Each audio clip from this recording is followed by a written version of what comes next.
आज आम्ही चाललो आहो मालवणची शान आणि स्वतः शिवरायांनी समुद्राच्या मधोमध उभारलेल्या सिंधुदुर्ग किल्ल्याला भेट द्यायला.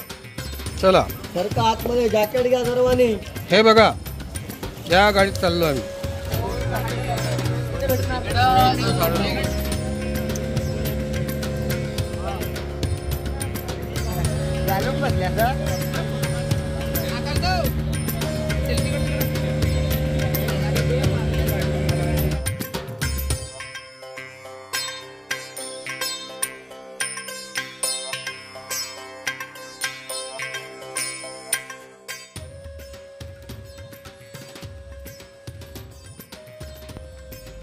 जसा जसा किल्ला जवळ येत होता, किल्ला आतमधून कसा असेल याची उत्सुकता शिगेला पोचली होती.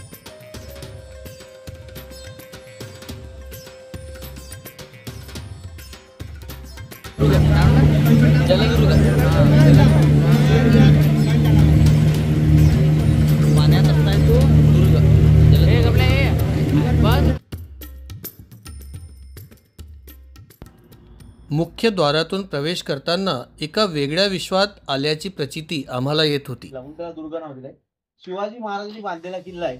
बांधण्याचं उद्दिष्ट राजांचं असं होतं की राजांनी मुरुड जयंतीला किल्ल्यावरती 2 वेळा अटॅक केला, पण राजे जिंकू शकले नाही, काही फितुरकी झाल्यामुळे. त्याच्यानंतर राजांनी विजयदुर्ग जिंकला आणि महाराजांना आरमाराची आवश्यकता होती. आणि त्यावेळी कसं परकीय झालं, पोर्तुगीज, डच, इंग्रज, सिद्धी, फिरंगी यांचा समुद्रावरती वर्चस्व होतं. आपल्या महाराष्ट्रामध्ये यायचे, व्यापार करायचे, जनतेला लुटपाट करायचे, गोरगरिबांना त्रास द्यायचं, लेडीज लोकांना त्रास द्यायचं, हे राजांना सहन होत होतं. तर त्यासाठी राजांना आरमाराची आवश्यकता होती. त्यासाठी राजांनी काही गुप्तहेर निवडले आणि त्यांना सांगितलं की अशा ठिकाणी जागा निवडा जेणेकरून समुद्राच्या मध्ये बेट असेल आणि त्याच्या आजूबाजूला माल वाहतूक जास्त होत असेल, म्हणजे जहाजाने माल होता यायची, गाड्या नव्हत्या. तर अशा ठिकाणी जागा निवडायला सांगितलं, गुप्तहेरांना पाठवून दिलं. राजांच्या गुप्तहेरमध्ये बहिरची नाईक होते बघा. बहिरची नाईकांनी राजांना कळवलं की मालवण बंदरामध्ये कुर्टे नावाचं बेट आहे, ती जागा योग्य आहे, महाराज तुम्ही पाहून या. आणि त्यावेळी शिवाजी महाराज या बेटाची पाहणी करण्यासाठी नावाड्याच्या वेशाने किंवा कोळ्याच्या वेशामध्ये, मच्छीमार कोळ्याच्या वेशामध्ये या बेटावरती आले. बेटाची पाहणी केली राजांनी. राजांना जागा आवडली आणि किल्ला बांधण्याचं आयोजन केलं. 25 नोव्हेंबर 1664 आपल्या या किल्ल्याचं भूमिपूजन केलं गेलंय आणि 29 मार्च 1667 मध्ये किल्ला बांधून पूर्ण केला. 3 वर्षाच्या काळामध्ये किल्ला बांधून पूर्ण केलाय. आतली जागा ही 48 एकर आहे. 3.5 मैलाची भिंत बांधली, म्हणजे 5 किलोमीटरच्या आसपास भिंत आहे. भिंतीची हाईट आहे 30 ते 35 फूट, जाडी 8 ते 10 फूट, 27 बुरुज आहेत भिंतीला, 45 जिने आहेत, 40 टॉयलेट आहेत भिंतीमध्ये आणि एक अंधार कोठडी, अशी भिंत बांधली गेली आहे. हा किल्ला बांधण्यासाठी राजांना जो खर्च आलेला आहे 1 कोटी सुवर्ण मुद्रा होल. बापरे. राजांच्या काळामध्ये 2 नाणी होते, एक शिवराय म्हणून तांब्याचं नाणं होतं आणि एक 3.25 ग्रॅमचं सोन्याचं नाणं होतं, त्याला होन बोललं जातं. तसा 1 कोटी होन एवढ्या किल्ल्याला खर्च झालाय.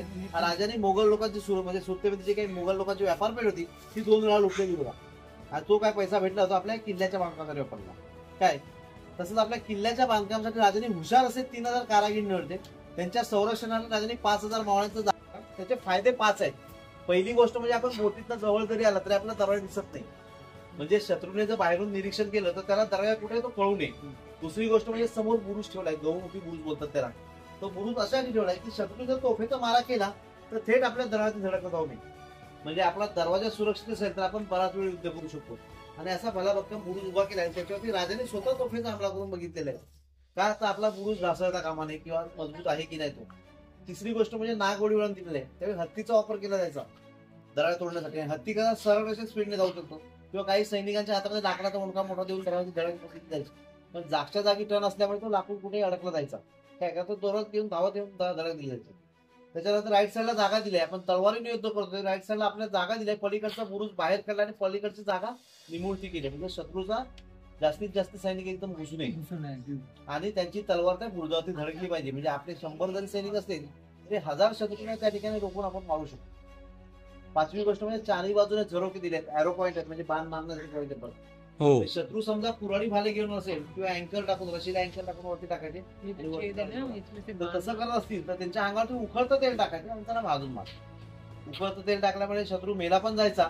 दुसरी गोष्ट म्हणजे एखाद्याला रशी टाकली असेल तर तो ऑइल असल्यामुळे स्लिप होऊन पोचवायचा. या छिद्रातून ऑइल टाकायचं का? हा, हे छिद्र आहेत ना, गंजा बोललो होता. गंजा इथे पण लपून बसले तर त्यांच्यावरती ऑइल जोड दिलेली आहे, लोखंडी पट्टी, लाकडी फ्रेम आणि पॉइंटेड खेळ. तुम्ही तानाजी बिळी बघितली असेल बघा, बघितलं का तानाजी बिळी? त्याच्यावर त्याचे भालेसारखे टोकरी खेळ, तसे ह्या पण करायला होते. पण लोखंड कसं खाऱ्या वगैरे टिकत नाही, त्याची झीज झाल्याने तुटून गेली. म्हणजे हत्तीने धडक दिली की तो त्याला खिळा लागला पाहिजे. हे शिवाजीच्या काळातलं दरवाजा आहे. महाराजांच्या काळात. ह्याच्यानंतर बघा एक छोटा दरवाजा दिंडी दरवाजा बोललं जातं. त्यावेळी कसं संध्याकाळी 7ला दरवाजा बंद केला की तो दुसऱ्या दिवशी सकाळशिवाय उघडला जायचा नाही. आणि त्यावेळी एखादा सैनिक आपला बाहेर असेल किंवा आत्महत्या सैनिकांना बाहेर कामासाठी काही जायचं असेल तर त्याला दिंडी दरवाजा पाठवलं जाते. म्हणजे शत्रूचा माणूस एखादा चोरून घुसू शकत नाही. दरवाजा उघडला कसं अचानक हमला करू शकतात लपून, तर तसं होऊन येऊन त्या दिंडी दरवाजा पाठवलं जायचं. वरती नगारखानीची त्या ठिकाणी नगारा वाजवून आपल्या सैनिकांना वेगवेगळ्या वाद्यामध्ये सावध केली जायची. म्हणजे राजा येत असतील तर राजाला सलामी द्यायची असं म्हणे. शत्रू येत असेल तर युद्धाच्या तयारीचा नगारा वाजवला जायचा. आणि सकाळी सूर्य उगवायच्या टाकला, सूर्य उगवायच्या त्या ठिकाणी नगारा वाजवला की आपल्या किल्ल्याचा दरवाजा उघडला जायचा आणि बंद केला. काय आता पण अजूनही पण आपला नगारा वाजवला जातो पण राजाच्या मंदिरकडे, आणि संध्याकाळी हा दरवाजा बंद केला. समजलं की नाही. आता दोन्ही साईडला बसायची जागा आहे. प्रवेशद्वार म्हटलं ते महाद्वार बोललं जातं. आणि महाद्वाराच्या ठिकाणी जास्तीत जास्त सैनिक असतात म्हणून पारेकरांना बसायची जागा जामादांच्यामध्ये बांधकाम केलेलं आहे. म्हणजे आपला गार हवा निर्माण व्हायला पाहिजे. आणि जर आपला सैनिक थकला असेल तर त्याचा थकवा निघून जावा त्या हिशोबाने आणि त्याला चिली आणि लॉक सिस्टम मध्ये बांधकाम केलं. म्हणजे हे जे दगड जे आहेत जामा दगड हा एका कणसामध्ये फिट केलेलं आहे आणि त्याचं लॉकिंग थोडं वरती इंटरलॉक बोलतात. लॉकिंग वरती थोडं लागेल बायकर आपला एक सैनिक वरती जाणार आणि तो वरचा क्रॉस तोडून टाकतो. वरचा क्रॉस तोडला तर सर्व स्ट्रक्चर मधोमध तेवढ्याच आपल्याला 1 तास 1.5 तास जो युद्धाला टाइम मिळाला तेवढ्या टाइममध्ये आपण समोर बघा तिथे मारुती मंदिर आहे. दक्षिण मारुती मंदिराच्या बाजूला गणपती स्थापना केलेली आहे. म्हणजे ताकदीचा देवता आणि बुद्धीचा देवता. तसंच वास्तुशास्त्रामध्ये आपल्या प्रवेशद्वार समोर केलेला आहे. पण हा ताकदीचा देवता आणि बुद्धीचा देवता अशाच वापरला गेलाय की आपल्या सैनिकांना ताकदीचा बळ आणि बुद्धीचा वापर आपल्या युद्धामध्ये करावा म्हणून प्रवेशद्वाराच्या समोर मानले. जेव्हा पण आपले सैनिक अशा 3 लोक आपल्या किल्ल्यावरती अजून आहेत राजांच्या काळात. इंटरलॉक हे जे वरती दिसतंय डोक्यावरती आपल्या कळस आहे बघा, ह्याच्यामध्ये दगड फिट केला आहे. तर लॉकिंग जे आहे वरती मोठा कळस आहे त्या कळसामध्ये ठेवले. बाय चान्स पण जर युद्धामध्ये आपला दरवाजा क्रॅक झाला तर तो वरती जाऊन थोडासा यहाँ पे एक पत्थर का लॉकिंग रखा है. आता आपला हा किल्ला बांधून झाल्यानंतर हे मारुती मंदिर बांधलं गेलं आणि त्यावेळी आपल्या किल्ल्याचं काम चालू असताना राजांना आग्र्यामध्ये कैद झाली होती. आग्र्याच्या भेटीत गेलं असं राजांना आग्र्यामध्ये कैद झाली होती. त्यावेळी किल्ल्याचं बांधकाम चालू होतं. त्यावेळी राजा आपले जे हिरोजी आर्किटेक्ट इंजिनियर होते त्यांनी राजांच्या आईना पत्र लिहिलं की राजे कैदेत आहेत, आम्ही या किल्ल्याचं बांधकाम चालू ठेवायचं की नाही. मग काही दिवस काम थांबवलं गेलं आणि मग त्यावेळी जिजाऊने पत्र लिहिलं की राजे सुखरूप पडत येतील, आपण आपल्या किल्ल्याचं बांधकाम चालू ठेवा. त्या हिशोबाने आपल्या किल्ल्याचं बांधकाम चालू ठेवलं गेलं. आणि ज्यावेळी किल्ल्याचं बांधकाम कंप्लीट झालं म्हणजे काही पैशाची पण अडचण आली त्यावेळी बांधकाम कंप्लीट झालं त्यावेळी राजे पेठाला म्हणजे मिठाईच्या बॉक्समध्ये बाहेर निघालेले होते. आणि त्यावेळी राजांना कळलं की आपल्या किल्ल्याचं बांधकाम झालेलं आहे. तर थेट पाहणी करण्यासाठी या ठिकाणी आले आणि त्यावेळी राजांनी समोर ते मारुती मंदिर आणि गणपती मूर्ती स्थापना केली. त्याच्यानंतर आपल्या किल्ल्याची पाहणी केली. राजांना किल्ला आवडला. त्यावेळी आपले 3000 कारागीर होते त्यांना बक्षीस स्वरूपात सोन्याच्या मोहरा देण्यासाठी सांगितलं राजांनी. आणि त्याच्यानंतर आपले आर्किटेक्ट इंजिनियर हिरोजी इंजिनियर त्यांना विचारलं की आपण 84 बंदरामध्ये आपली महाराष्ट्रातील 84 बंदर होती त्यावेळी, ह्या 84 बंदरामध्ये आपण अजिंक्य लंका घडवलेली आहे. सोन्याच्या लंकेपेक्षा पण चांगला किल्ला बांधलाय. तर आपल्याला बक्षीस काय पाहिजे, हिरे जवाहरात मोहरा जमीन जुमला जे काय पाहिजे ते मला आपल्याला दिलं जाईल. तर त्यावेळी हिरोजी बोलले की राजे मला बक्षीस काही नको, फक्त आपल्या हाताचा आणि पायाचा मला गुळ आणि चुन्यावरती उठून पाहिजे. तर त्यावेळी राजाने विचारलं की आपल्या हाताचा आणि पायाचा असं का. तर जेव्हा पण राजे आपण तलवार घेऊन युद्ध केला तेवढी युद्ध जिंकून आणला म्हणून आपल्या हाताचा रसा हा लेप पाऊल आपण अशुभ म्हणतो. पण घोडसवारी करताना पहिला पाऊल घोड्यावरती लेप टाकायला लागतो वरती चढण्यासाठी. तर तुम्ही कुठच्याही किल्ल्यावरती घोडसवारी घेऊन धाव घेतली आहे तर किल्ला यशस्वीपणे सर करून आपल्या ताब्यात आणलेला म्हणून आपल्या पायाचा रसा मला हाताचा आणि पायाचा बक्षीस स्वरूपात उमटून पाहिजे. आणि एक भावी पिढीला प्रेरणा किंवा तुम्ही या किल्ल्यावरती येऊन गेले त्याची आठवण. त्यासाठी शिवाजी महाराजांची हातापाय कशी या ठिकाणी उमटून घेतलेले आहेत. म्हणजे हिरोजींनी काय 3 वर्षाचे काही काम केलं किल्ल्यासाठी किंवा स्वतःकडचे पैसे घातले या किल्ल्यासाठी त्याचा 1ही रुपया रिटर्न घेतलेला नाहीये. काय म्हणजे निस्वार्थपणे काम केलेलं आहे. आताच्या तारखेमध्ये बघा भ्रष्टाचारच आहे. समजलं की नाही. राजांच्या काळात तसं नव्हतं पण असे इमानदार असे कारागीर होते. काय आता बघा हे मंदिर आहे जरीमरी मातेचं मंदिर आहे. 1813 मध्ये बांधलेलं मंदिर आहे. म्हणजे राजांच्या नंतर ही नावाड्याच्या वेशामध्ये म्हणजे शिवाजी महाराज बेटावरती नावाड्याच्या वेशामध्ये त्या नावाड्याच्या वेशामध्ये भाषा मूर्ती आणि त्यावेळी विदाऊट दाढी तुम्हाला सर्व पुत्र राजांचे जर पुतळे किंवा काही मंदिर असतं ही दाढीवाली भेटत. ह्या ठिकाणची मूर्ती ही पाषाण मूर्ती विदाऊट दाढीवाली आहे आणि नावाड्याच्या वेशामध्ये त्यावेळीची नावाडी हातामध्ये वाळा, पायामध्ये तोडे, कमरेला चांदीचा पट्टा, डोक्यावरती राजांचे चंद्रकोर आणि डोक्याचा वरचा भाग जठाधारी म्हणजे शिवाचा आशीर्वाद, शंकराचा आशीर्वाद अशी ती मूर्ती ध्यानस्थ बसलेली 2.5 फुटाची मूर्ती आहे. आणि ज्या दिवशी 1680 मध्ये निधन झालं आणि 1695 मध्ये मंदिर बांधलं गेलं राजांचं. म्हणजे सर्वात पहिलं मंदिर आपल्या महाराष्ट्रातलं या किल्ल्यावरती आहे, सिंधुदुर्ग किल्ल्यामध्ये काय. आणि ज्या दिवशी मंदिर बांधलं त्या दिवशीपासून आजपर्यंत या मंदिरमध्ये राजांची पूजा केली जाते. सकाळ संध्याकाळ पूजा केली जाते. सकाळ संध्याकाळ नैवेद्य दाखवला जातो. सकाळ संध्याकाळ राजांना पोशाखबद्दी केला जातो. संध्याकाळी 7 वाजता नगारा वाजवून आपल्या राजांना सलामी दिली जाते. 10 मिनिटं मोरपिसाने वारा घातला जातो. त्याच्यानंतर किल्ल्याचा प्रवेशद्वार बंद केलं जातं. हे अजूनही चालू आहेत. आणि ह्या इथे ज्या काही किल्ल्यामध्ये हे किल्ल्यामध्ये जे काही हे उत्सव साजरे आहेत हे राजाराम महाराजांच्या काळापासून चालू झालेले आहेत. आणि हे उत्सव साजरे करण्यासाठी राजाराम महाराजांनी त्यावेळी 22 कुटुंबांना बक्षीस करारपत्र दिलं.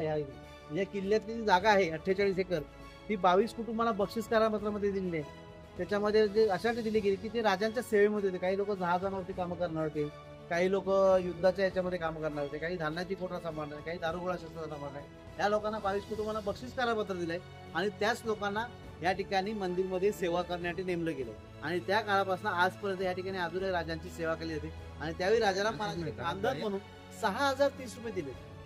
वर्षाचे 6030 रुपये मानधन दिलं होतं. त्याच्यामध्ये 12 उत्सव साजरे करायचे आणि प्रत्येक व्यक्तीला त्यावेळी 51 रुपये किंवा 35 रुपये वर्षाचा पगार होता. पण त्यावेळीचे 51 रुपये म्हणजे 5 लाखाच्या वरती होते काय. पण गव्हर्नमेंट अजून आपल्याला इथे 6030 रुपयेच देते मानधन म्हणून. तरी पण आपल्या मंदिरमध्ये राजांचे सर्व उत्सव थाटामाटात साजरे केले जातात. तर काही भाविक लोक वर्गणी फाडतात किंवा पेटीमध्ये पैसे देतात.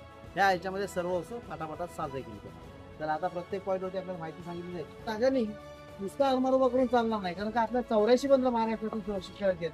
त्यासाठी राजांनी 75 ते 76 जागा उभी केली. त्याच्यामध्ये गलबत, मच्छी, करांडे, शिंगाच्या बोटी अशी करून 75 ते 76 जागा उभी केली. आणि त्याच्यावरती कान्होजी आंग्रे आणि दर्यासार हे समुद्रामधले राजांचे मास्टर माइंड युद्ध करणारे त्यांना निवडलं गेलं. आपल्या किल्लेदार होते दौलत खान, मायनाथ भंडारी, गोविंद विश्वनाथ प्रभू. त्याच्यानंतरच्या कालामध्ये तुकाराम याचवायरकर या लोकांना निवडलं गेलं. 5 रुपये तिकीट आहे, पैसे भरून घ्या ग्रामपंचायत करेल. 5 मचवे, करांडे, शिंगाच्या बोटी जी होती ती छोटी मोठी जातं आणि त्यांच्याकडे बलाढ्य मोठी जहाज होती. पण बरीच शुद्ध झाली. त्यांचा काही पराभव म्हणजे निभाव लागला नाही. कारण का तर त्यांच्याकडे जहाज होती पण मोठी जहाज होती. आणि मोठी जहाज असल्यामुळे खडकाळ भागात प्रवेश करू शकत नव्हते. आणि आपल्याकडे जी छोटी मोठी जहाज होती ही खडकाळ भागात त्यांच्या मोठमोठ्या जहाजांना कान्होजी आंग्रे जे होते मास्टर माइंड होते समुद्रातले, त्यांना खडानखडा माहिती होती आपल्या समुद्रातली. तर त्यांनी त्यांची बरीचशी जहाज उद्ध्वस्त केली. मग त्यांनी शेवटी हार मानली आणि राजाला पत्र लिहिलं की आम्हाला युद्ध करायचं नाही, आम्हाला व्यापार करायचा आहे. जो काय कर असेल तो आम्ही तुम्हाला द्यायला तयार आहोत. आणि ह्या किल्ल्यानिमित्त राजांना आपल्या 84 बंदराचा कर यायला सुरू झाला. काय म्हणजे टॅक्स. आता जसं आपण भाऊच्या जागेवरती काय माल आला की टॅक्स भरतो, तसा राजांना या किल्ल्यानिमित्त जो काही माल यायचा समुद्र मार्गाने त्याचा टॅक्स यायला सुरू झाला. आणि मग शेवटी राजाने आपलं स्वराज्य स्थापन करण्यासाठी रायगड किल्ल्याचं बांधकाम केलं. रायगड किल्ला ह्या किल्ल्याच्या अगोदर अर्धवट बांधकाम झालेलं बघा. रायगड किल्ल्याच्या बांधकाम जे आहे ते अर्धवट झालं. आपण करण्यासाठी आपल्याला समुद्रावरती वर्चस्व, कारण त्यावेळेचं कसं होतं ज्याचा समुद्रावरती वर्चस्व तो स्वराज्य स्थापन करू शकत होता. तर त्यासाठी राजाने आपला हार मारून बघून आपलं वर्चस्व स्थापन केलं. आणि मग स्वराज्य स्थापन करण्यासाठी रायगड किल्ल्याचं बांधकाम जे अर्धवट राहिलं होतं ते हिरोजी दुर्गांना पूर्ण करण्यासाठी निघाले. ते पण अतिउत्तमरित्या हिरोजी दुर्गाने पार पडलं.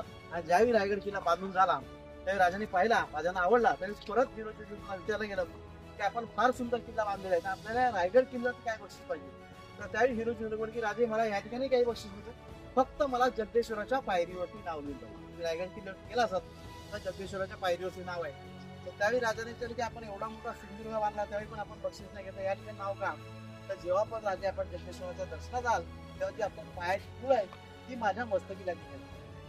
म्हणजे आपण एखाद्या मंदिरात पंढर लावतो हो ना, तसं आपलं पाऊल माझ्या नावावरती पडलं हे माझ्या मस्तकी पंढर लागलं हो ना. आणि राजे त्या ठिकाणी ज्यावेळी जायचं काय त्याच्यानंतर आत्माचा भाग असतो स्वतः राजाराम महाराजांनी बांधलाय. 1680 मध्ये राजांचं निधन झालं आणि 1695 मध्ये मंदिर बांधलं गेलं. आपल्या ह्या मंदिरमध्ये 12 उत्सव साजरे केला. रामनवमी, शिवजयंती, तसं नवरात्रीपर्यंत. नवरात्री उत्सव सुरू झाला की परत पालखी चालू होते. तर अशी 8 महिने पालखी साजरी केली जाते. असे 12 उत्सव केले. आता रामनवमीला भंडारा असतो, यात्रा असते, असे सर्व उत्सव थाटामाट असतात. याचा जर खर्च काढला आपण त्या मंदिरांचा तर 10 लाख रुपये खर्च आहे, 10 ते 11 लाख रुपये खर्च आहे काय. असे उत्सव साजरे केले. आता हे जे दिसतं समोर नारळाचं झाड हे त्यावेळेच नारळाचं झाड आहे. म्हणजे राजांच्या नंतरच नारळाच्या झाडाला 2 फांद्या कधी फुटत नाही बघा. आपल्या किल्ल्यावरती एका झाडाला 2 फांद्या फुटलेल्या आहेत. पहिलं सिंगल झाड होतं, त्याच्यावरती वीज पडली आणि त्याच्यात पाणी जाऊन पुजू नये म्हणून त्यावेळेच्या लोकांनी मटकं ठेवलं. पण त्याला काय चमत्कार झाला की 2 फांद्या आल्या, दोन्ही फांद्याला नारळ धरायचे. 2007 साली त्याच झाडावरती परत वीज पडली आणि ते मरण पावलं. चला आता मंदिरात जाऊन दर्शन घेऊन या. या ठिकाणी एक तोफ आहे बघा, म्हणून तुम्हाला प्रवेशद्वाराकडे दाखवली. या ठिकाणी एक आहे, काढू ना. छत्रपती शिवरायांचा.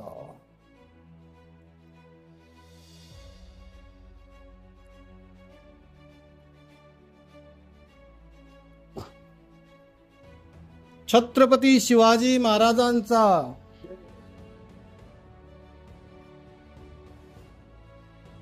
वाह.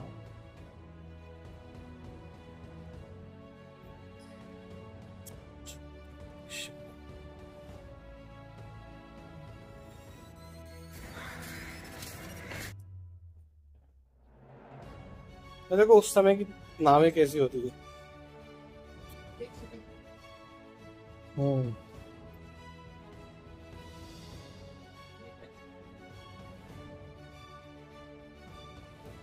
दूरबीन,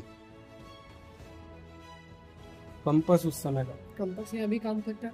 शिवकालीन कुलूपे, उस समय के लॉक्स, हथियार, कटार, उस समय की क्रेन का मॉडल. ये उद्घोष देने के लिए उनके नाणे भी है यहाँ पे. नानी नानी वाघ नख, ये उंगली में पहन के ऐसे छुपा के रखते थे ऐसे.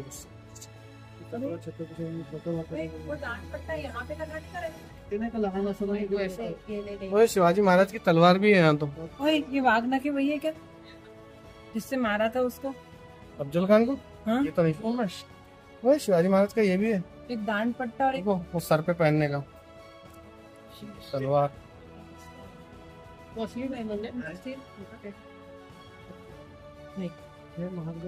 महाराष्ट्र बाहेरची केली. देखो पर तानाजी की पगड़ी थी ना उस टाइप की. सरदार लोग ऐसी पगड़ियां पहनते थे. और ये क्या है ढाल इतनी छोटी. ये तलवार का वार रोकने के लिए तो सही. इतना स्पीड होना चाहिए उसको वापरने में. बड़ी छोटी का कुछ नहीं रहता. ये तो फेंसिंग की तलवार है. छोटी सी तोप के गोले. ये क्या है. हाँ ऐसे लग रहे रेत से बने हुए हैं. नहीं सैंडस्टोन है. ये लड़ा तलवार बऱ्याचशा युद्धामध्ये वापर केला गेलेला आहे. त्याची लांबी आहे 4 फूट, वजन आहे 3.5 किलो. समजलं की नाही. आणि भवानी तलवार आणि जगदंबा तलवार ही इंग्लंडला आहे. अच्छा म्हणजे ही सर्वात पहिली दिलेली शिवाजी महाराजांनी. या बऱ्याचशा युद्धामध्ये या तलवारीचा वापर केला गेला आहे.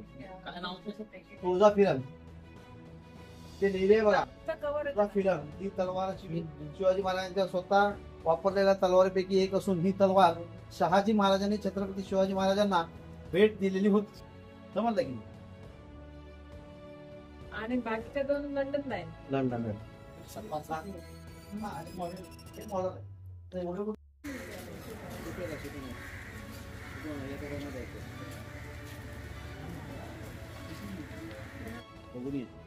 हा इथं हात लावू नका, वाजू बिजू नका, कारण त्याच्याकडे टायमिंग असतो वाजवायचा. हा इथला नगार खाना है. पर किसी नगाड़े को हाथ मत लगाना, सिर्फ देखना. हाँ यहाँ पे नगाड़ा बजता है.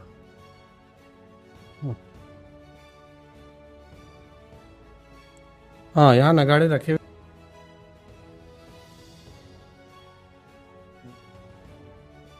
किला बोले तो एक शहर ही है छोटा सा.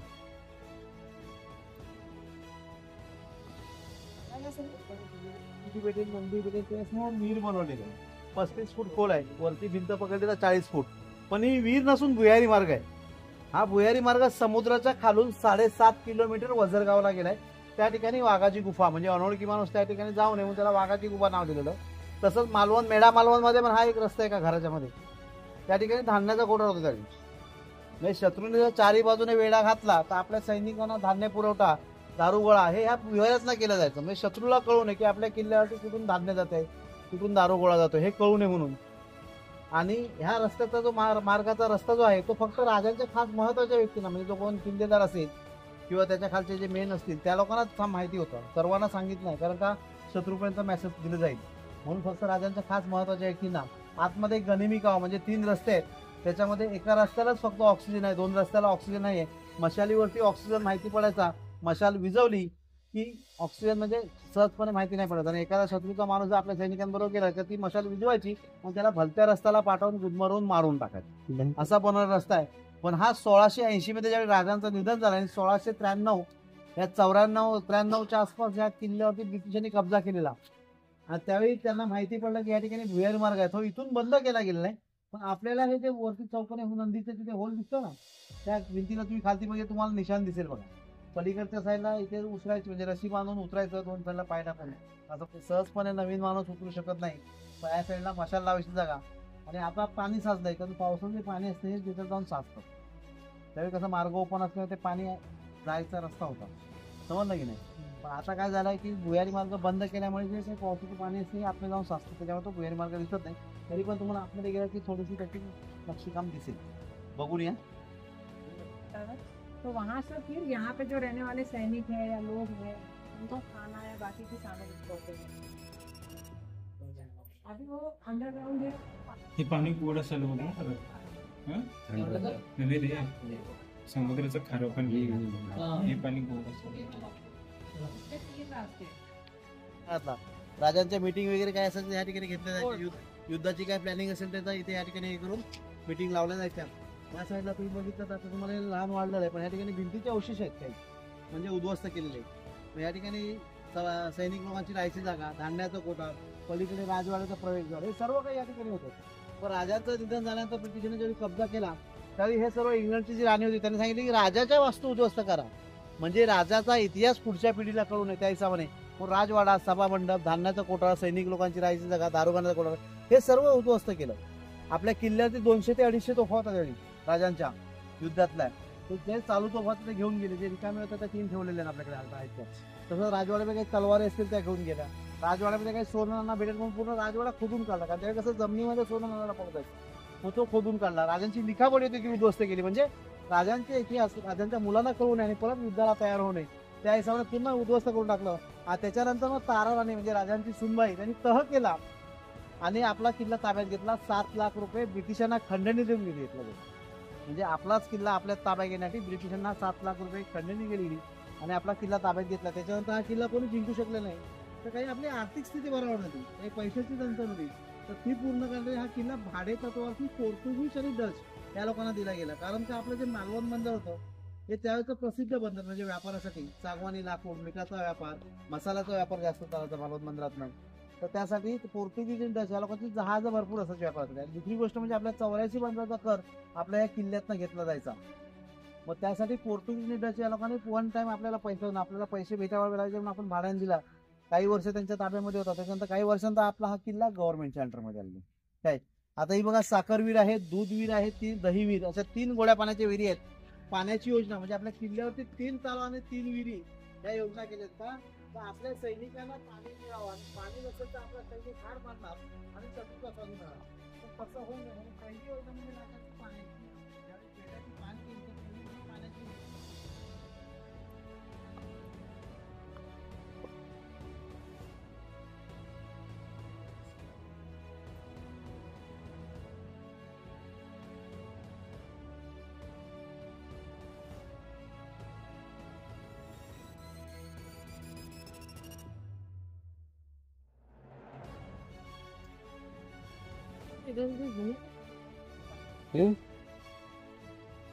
तो वहाँ पे चढ़ जाते हैं. आने वाले होते ये मीठे पानी के कुएं हैं. मुसलमानांसाठी दही दूध दिली, हरिजनांसाठी. आणि उदाहरण दिलं, साखर, दूध, दही जसं पंचामृताचं मिक्स होतं तसं तुम्ही मिक्स व्हा, एकोपा निर्माण करा आणि पंचामृताचा गोडवा निर्माण करा, म्हणजे आपुलकीचा गोडवा निर्माण करा. तुम्ही जर सर्व एकत्र असाल तर आपल्या स्वराज्यामध्ये कुठलाही शत्रू दगाफटका करू शकत नाही. आणि तुम्हीच जर आपसात भांडत राहिलात तर शत्रू त्याचा फायदा घेणार.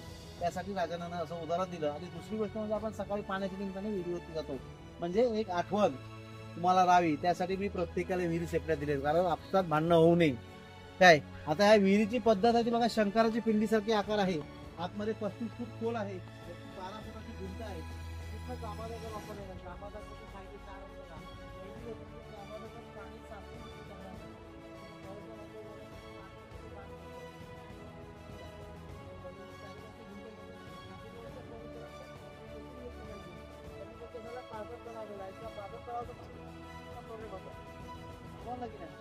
चौथी गोष्ट म्हणजे फिल्टरेशन. आपण ॲक्वागार्ड लावतो बघा घरी पाणी फिल्टर करून पिण्यासाठी, पण हा जांभा दगड आपल्याला फिल्टर करून पाणी देतो. आणि वरून ज्यावेळी सूर्याचा प्रकाश दगडावरती पडतो त्या दगडात जे काही पाणी साचलेलं असतं हे पाणी जमिनीत सोडत नाही, तर तो विहिरीमध्ये पाण्यामध्ये प्रवाह सोडतो जांभा दगड. म्हणून जांभा दगड वापरून कुठेही विहीर खोदते आणि जांभा दगड लागला की पाणी लागलं बोलतात की नाही. तर त्याला जांभा दगड. आता तुमच्याकडे जांभा दगडाला बरेचशी ना जांभा दगड आहेत. आमच्याकडे कोकणामध्ये चिरे बोलतात, चिन्याला बोलतात. राजवाडा आहे, राजवाड्याचा प्रवेशद्वार एक 40x40चा राजवाडा होता. या राजवाड्यामध्ये शिवाजी महाराजांनी फक्त एकच रात्र काढलेली आहे. ताराराणी ह्या राजवाड्यामध्ये 3 महिने राहिले आहेत. राजांचे काही महत्वाचे असतील ते राहिलेले आहेत, पण हा उद्ध्वस्त केला गेलाय. याच्यावरती आपलं एक नक्षीकाम म्हणजे डिझाईन बघा, एक कमान दिसते त्याच्यावरती फुलाची डिझाईन आहे बघा. म्हणजे ह्याच्यावरनं तुम्ही अंदाज लावू शकता की राजांचा राजवाडा किती सुंदर असेल.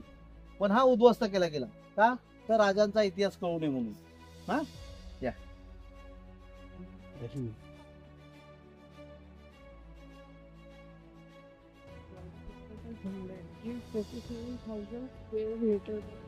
डॉल्फिन मध्ये 2 जाते समजलं की नाही. छोटं डॉल्फिन वेगळं आपलं. शेवटी आम्ही निघालो सिंधुदुर्ग किल्ल्याच्या भिंतीवर भ्रमंतीला.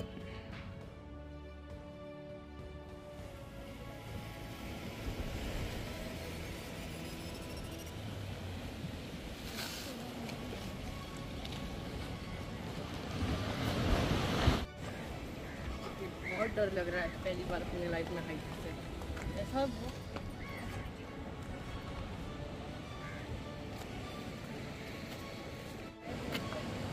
ये यहाँ तक पानी आया होगा, इसलिए शंखों के अवशेष पड़े हैं.